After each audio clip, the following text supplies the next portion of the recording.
Parce que quand vous voyez les femmes commencer à se plaindre, il n'est pas résistant, ce n'est pas gros, c'est trop petit. Non, ça veut dire que c'est une femme qui connaît toutes les dimensions ici dehors. Oui, elle est allée chez Paul, chez Pierre, chez Carmel, c'est qui elle connaît déjà. Elle a déjà mis son standing. Maintenant, quand tu viens prendre l'enfant d'autrui, tu commences à le juger sur les standings de tout le monde. Et ce genre de femme veut tout au même moment.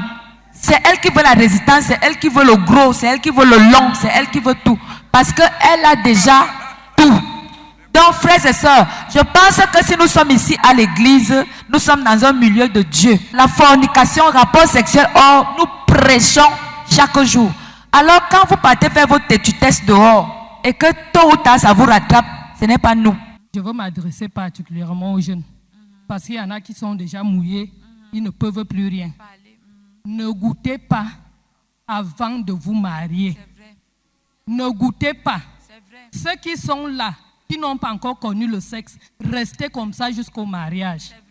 Parce que si on n'a pas goûté avant, on ne saura pas qu'il y a telle résistance.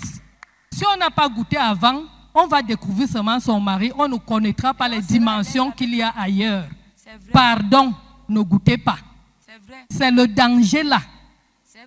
Toutes les pratiques dont on parle, c'est quand vous apprenez ensemble, vous irez au même rythme. Vous allez vous embrouiller à deux. Et quand il y a amour, même si quelqu'un est nul, on a le plaisir dans le sexe. Les uns et les autres viennent me poser les questions.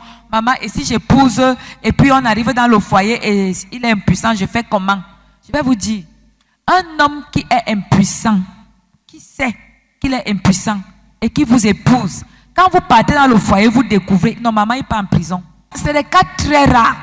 Parce que quand un gars va prendre une femme, c'est parce qu'il sait qu'il répond d'abord. Il sait qu'il répond.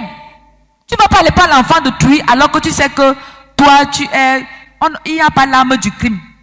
Non, ça ne va pas. Quand tu finis de goûter là, c'est le sable que tu es en train de mettre dans ton tapioca. Et quand il va falloir le